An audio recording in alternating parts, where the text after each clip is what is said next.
नमस्कार, बहुत बहुत नमस्ते आप सबको। आपने देखा अब तक कि किस तरीके से स्पेस एनर्जी और समय वेदों के अनुसार बना।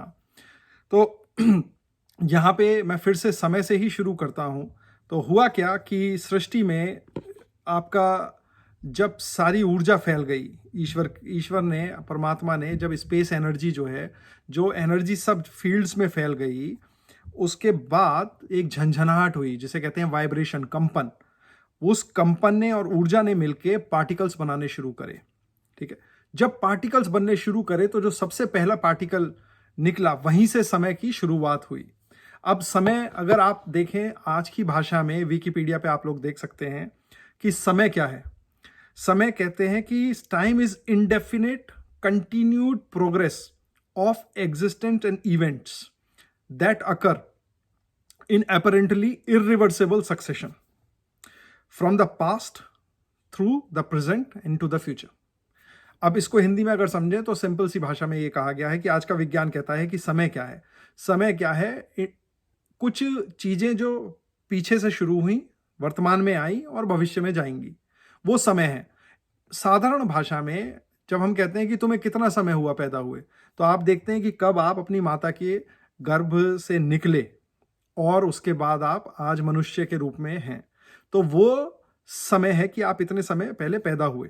इसीलिए जब शुरू में वेदों के अनुसार जब कंपन हुई और जब पहला पार्टिकल बना, उस पार्टिकल से लेके आज तक उसको समय कहते हैं, टाइम। वो समय है, टाइम है। इस समय की अलग अलग जो गणना है वो सब मैंने अलग वीडियो में दी हुई है वेदों के अनुसार। और उस वीडियो में मैंने आपको जैसे आज के जो अणु वाले टर्म हैं, विज्ञान वाले हैं, जैसे एटम है, इलेक्ट्रॉन, प्रोटॉन है, तो वेदों में उनके क्या क्या नाम है वो भी दिए हैं। तो वो चीज़ों के लिए आप उस वीडियो को रेफर करिए। लेकिन आपने ये समझ लीजिए कि समय कब शुरू हुआ।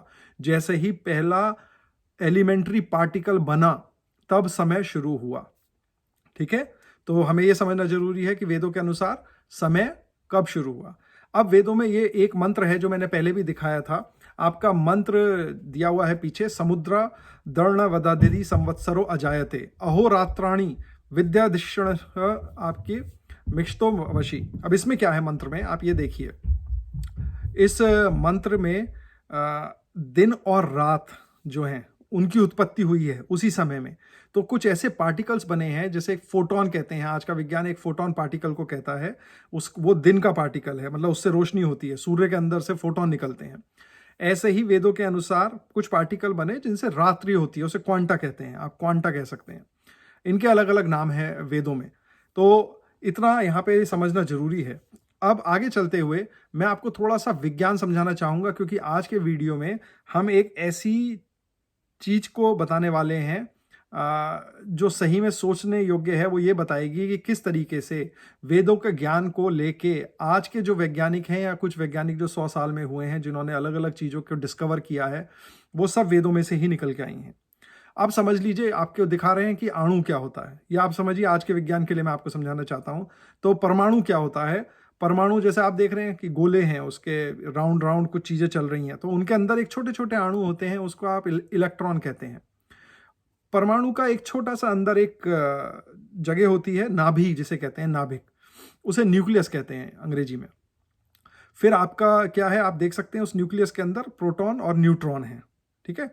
तो ये परमाणु है। सृष्टि की सब चीजें परमाणु से बनी हुई हैं। सब चीजें जो भी हम देखते हैं, हर चीज परमाणु से बनी हुई है। कोई भी ऐसी चीज नहीं है जो बिना परमाणु के ना बनी हो।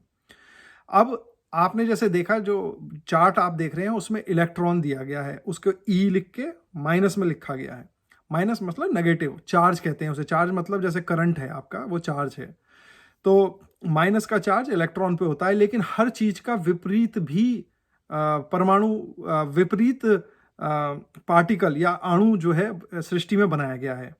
जैसे स्त्री है तो पुरुष है, या पुरुष है तो स्त्री है। इसी प्रकार से जो इलेक्ट्रॉन है जिसका नेगेटिव चार्ज है, उसका जब पॉजिटिव होता है चार्ज, तो उसको क्या कहते हैं, पॉजिट्रॉन कहते हैं। फिर प्रोटॉन है, तो प्रोटॉन पी से पॉजिटिव हुआ, लेकिन जब उसका नेगेटिव होता है तो उसका विपरीत जो होता है उसको एंटी प्रोटॉन कहते हैं। ऐसे ही न्यूट्रॉन है। न्यूट्रॉन तो भाई आपका जो है, अगर पॉजिटिव समझेंगे तो उसका अपोजिट क्या होगा, एंटी न्यूट्रॉन होगा। न्यूट्रिनो का एंटी न्यूट्रिनो होता है। तो ये विज्ञान आज का थोड़ा सा समझने की जरूरत है, जिससे कि आप आगे के व्याख्यानों को समझ पाएं। तो समय उत्पन्न हो चुका है, स्पेस एनर्जी भी उत्पन्न हो चुकी है। अब थोड़ा सा विज्ञान भी हमने पढ़ लिया है कि परमाणु क्या है, परमाणु के अंदर क्या होता है, परमाणु के चारों ओर कौन कौन सी चीज़ें घूम रही हैं, ठीक है। उनके दोनों, उनके पार्टिकल अपोजिट भी होते हैं और नेगेटिव मतलब और पॉजिटिव भी होते हैं, तो वो भी चार्ट में हमने यहाँ पे देख लिया। अब ये यहाँ से इंपॉर्टेंट चीज़ शुरू होती है। अब एक सिस्टम होता है पॉजिट्रोनियम। ये मैं आपको आज के विज्ञान को लेके इसलिए समझा रहा हूँ क्योंकि आप आसानी से समझ पाएंगे। अगर मैं वेदों के शब्दों का उपयोग करूंगा तो वो समझ ही नहीं पाएंगे। वो जैसे आप काफ़ी लोग जैसे प्रश्न करते हैं कि ग्रिफिथ मैक्स मुलर को पढ़ते हैं, कुछ समझ ही नहीं आता, क्योंकि वो आपको नहीं समझ आता, वो उनको समझ आया है। उन्होंने लिखा इस तरीके से कि वो आप लोगों को समझ नहीं आएगा। आपको ऐसा लगेगा कि गाय भैंस गधे घूम रहे हैं, लेकिन वो ऐसा नहीं है। उनमें विज्ञान लिखा हुआ है और वो लोग इस चीज़ को समझ पाए, वो आज प्रूव हो जाएगा।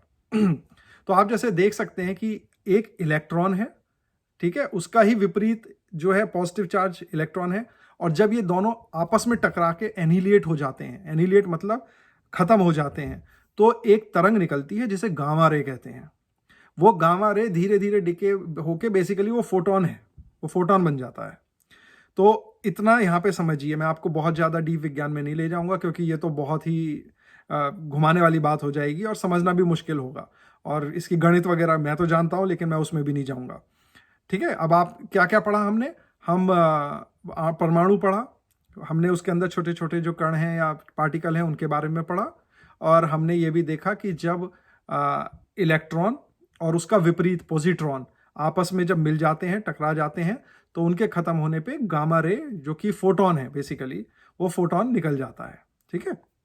अब आप चित्र में भी कुछ ऐसा देख सकते हैं कि जब वो मिलते हैं तो ऐसी ही एक लाइट से फोटोन निकल जाता है इसके अंदर से। अब ये मंत्र बहुत इंपॉर्टेंट है। ये आपका जो मंत्र है ये मंत्र है 144 मंत्र है। ये मंत्र ऋग्वेद का है। अब इस मंत्र में हम हमेशा ये कहते हैं कि एल्बर्ट आइंस्टाइन जो है उन्होंने फोटोन डिस्कवर किया। अरे भाई आप ये बताइए, सारी चीज़ें ही जो है वेस्टर्न आपके वैज्ञानिक ही ढूंढेंगे? कुछ भारत में कभी कोई नहीं ढूंढ पाया या दुनिया के और किसी हिस्से में कोई नहीं ढूंढ पाया? तो जो मैं आपको बता रहा हूँ, आप ये देखिए 1800 से लेके 1800 ईस्वी से लेके 1915-20 तक इन लोगों ने, बल्कि 1900 तक, मैक्स मुलर, ग्रिफिथ, बाकी सब ने वेदों के पूरे ट्रांसलेशन किए। अब जब इन्होंने ट्रांसलेशन किए तो जब मेरे जैसे साधारण आदमी को पता चल सकती हैं तो उनको तो बिल्कुल पता होंगी, वो तो बड़े बड़े स्कॉलर रहे हैं। लेकिन उन लोगों ने क्या करा, उन लोगों ने मेहनत करी। वो कर्म करने वाले थे, मेहनती लोग थे, गुलाम नहीं थे मानसिक रूप से। उन लोगों ने मेहनत करके उस चीज को प्रूव किया गणित के हिसाब से, जो कि मैं भी कर सकता हूं और हम में से कोई भी कर सकता है, बस फर्क है कि मेहनत करने वाली बात है। अब लोग कहते हैं कि भाई आप क्यों नहीं करते, आप ये चीजें बता रहे हैं। अरे भाई, अगर मैं यही करने लगूंगा तो फिर आपको ये सब चीजें कौन बताएगा?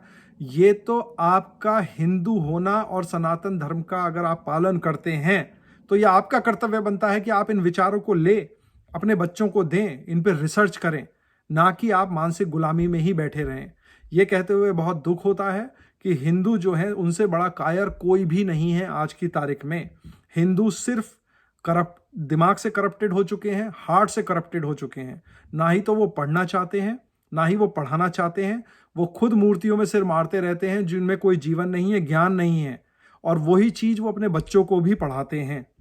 तो सोचिए, जो प्रजाति इस प्रकार की होगी, जैसे एक जानवर होता है, वो जानवर अपने परिवार का पेट पालता है, अपने बच्चे को बड़ा करता है, फिर छोड़ देता है। वही हालत आज के हिंदुओं की है। वो जानवर से ज्यादा कुछ भी नहीं है। ना उन्हें अपने धर्म से मतलब है, ना उन्हें अपने कल्चर से मतलब है, ना उन्हें अपने देश से मतलब है।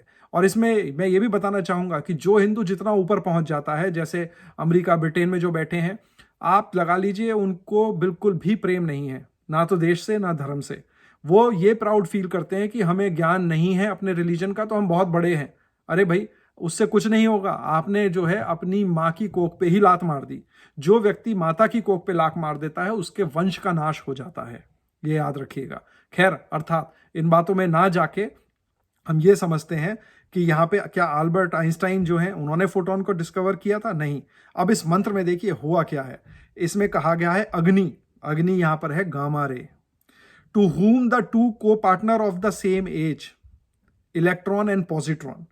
तो इसमें कहा गया है कि जिसके दो को पार्टनर हैं, मतलब दो एक जैसे स्वभाव के हैं, इलेक्ट्रॉन एंड पॉजिट्रॉन, जो कि विपरीत हैं एक दूसरे के, जिनका जन्म भी एक जगह से हुआ है, in the same place of birth.